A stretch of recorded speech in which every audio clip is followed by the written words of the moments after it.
Hey everyone, Sergio with the Rideshare Guy. Welcome to another episode of Sergio's Diaries. I get this question a lot. How do I set my preferences for Uber and Lyft driving?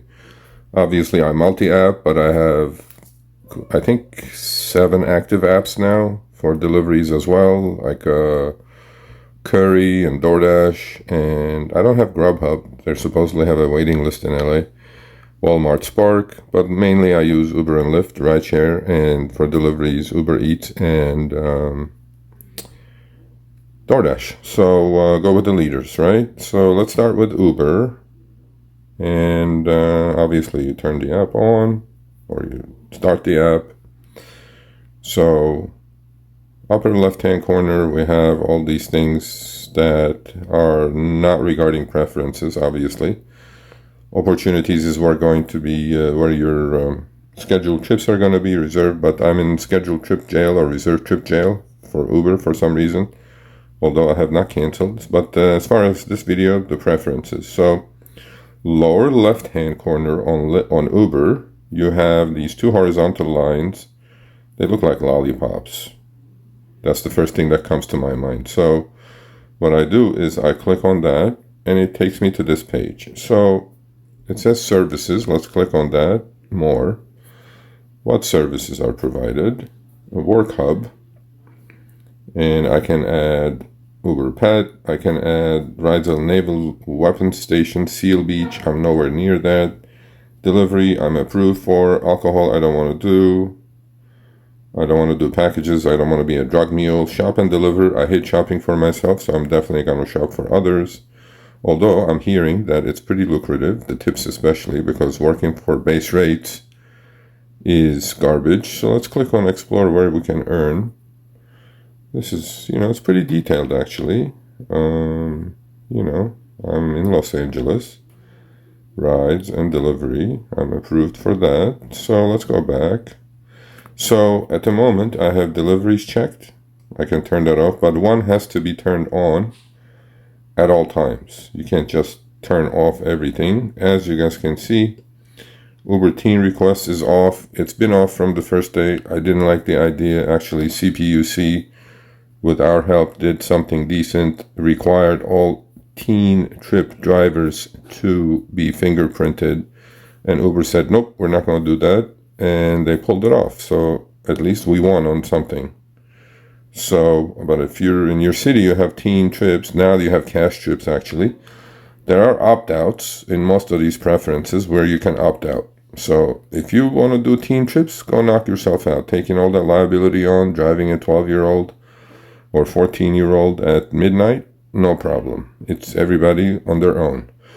In California, at least, UberX and Share and Comfort are commingled or combined under one preference. It used to be that they were separate. Now they're combined. So now you really have to pay attention in those 10 seconds to what kind of trip you're getting, because shared trips are color-coded differently. UberX trips color-coded differently. Comfort as well. So you need to really pay close attention. It's kind of unsafe in 10 seconds. And I think they cut the ping to 8 seconds, but I will have to check on that. And so I obviously have UberX Share and Comfort turned on. I always have deliveries turned on as well.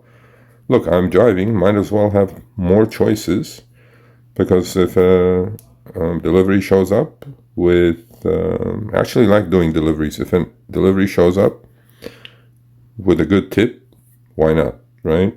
Because UberX and Share and Comfort are not what they're supposed to be at the moment, especially in California. So that's how I set my preferences on the Uber app. So on the Lyft app, it's a little bit more detailed. So on that one, this time you go to the lower right-hand corner of the of the Lyft app.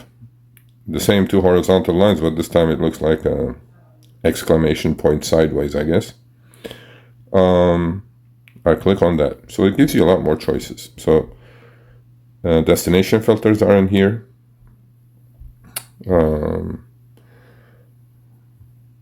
Then there's 2 types of destination filter. One that is timed every 30 minutes according to what you're getting. But the thing I like the most, obviously, is stay within area filter. I love this on Lyft. It goes from 10-mile radius. Actually, now they extended to 30 miles. I'm not sure what the idea is here. I'm going to different counties if I do that.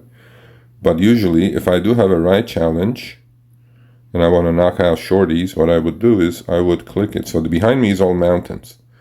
So what I would do is I give myself 7 or 8 mile radius. So basically, the south part of that is open. As you guys can see behind me, I'm up in the hills. Behind me is nowhere, no homes. So I'm basically eliminating that.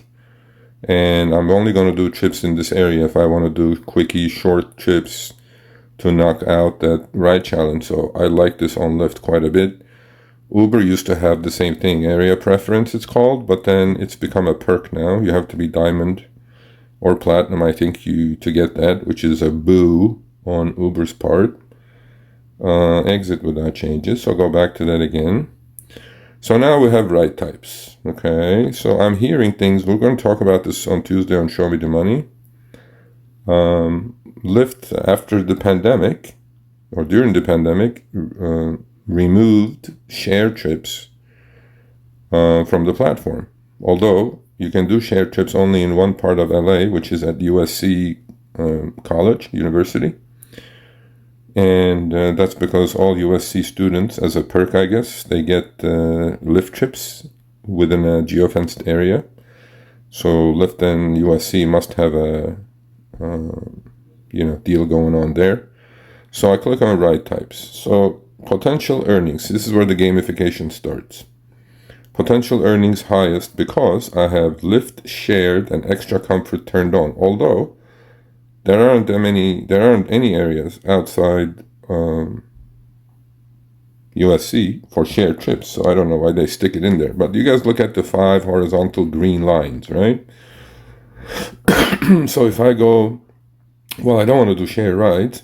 I go only to extra, comfort, and Lyft. Look what happens to that. So we're already playing the mind games there. So is Lyft telling me, first of all, there is no shared trips in the city outside the USC area. Well, I live 30 miles from USC. So why should I have shared trips turned on? Now, if I get close to USC and I want to knock out some short trips, $2.60 trips, maybe I have a ride challenge, maybe I have an EV challenge. Okay, I do that. But do you guys see what's happening here? If I click on all of them, it looks like, ooh, I'm going to get so many trips. There's the mind game for you that the apps play. And here it is. Oh, it looks like you're going to fail, buddy. We went from 5 green bars to 2 orange bars. Not buying it. Hocus pocus, as I call it. Okay, go back. Go back to the preferences. So ride types, I have all ride types except shared. Click. Okay, so that's good to go. Next one is queued rides. Queued rides, either auto accept or manual accept. This is a great addition that Lyft introduced last year or so. That auto accept is a fool's game. You cannot auto accept everything that they throw your way. So then I picked manual accept, obviously. So what happens is that when you're driving, a queued trip comes in, and then you either accept or deny. You have 15 seconds, just like a ping, to accept or deny. If you deny, it'll go away by itself. You don't have to do anything extra while you're driving. I think this is a great addition, so I welcome this change. The next one is ride switches. You guys remember the switcheroo? You would accept a trip, you're on your way, you have driven 2-3 miles already, and then boom, they do the switcheroo on you. They send you to another rider. They take the existing rider away, say, rider canceled or something, which is not true. What's doing is the algorithm has found a closer driver to that original rider that you were on your way to pick up. They go, okay, well, we got to send search somewhere else now. You had already driven, let's say, 2-3 minutes towards that original ping, and then they go, oh, now you have to make a U-turn, go backwards, and pick up this other rider. I'm going like, no. This is another wonderful thing the Lyft has done. Ride switches are turned off on mine. Who would want ride switches?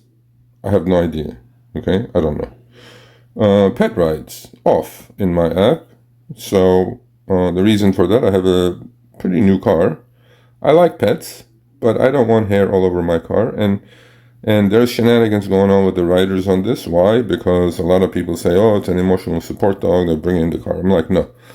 I know what a support dog is. They're extremely well trained. As soon as they get in the car, they sit in the wheel well. They don't jump all over your seats and all that stuff. So that's why I have it off, just like I have it off on the Uber app. So that's how I set my preferences, guys, gals. So it's pretty simple, really. Lyft has introduced, of course, all the other things, wait times and recent nearby drivers, not accurate. Schedule rides I like, but I'm kind of also on a blacklist, I think. And wait times are not accurate. So, Lyft has introduced a lot of bells and whistles over the last couple of years in the app. And that's it. That's how I set my preferences. Let me know how you set your preferences. If you like share trips, if you like pet trips, if you like teen trips, outside Uber X and Comfort. And Lyft Standard and Extra Comfort. So please stay healthy. Please stay safe. Join us every Tuesday, 3 p.m. Pacific, 6 p.m. Eastern for Show Me the Money Club. We have some great guests coming up. See you all on Tuesdays.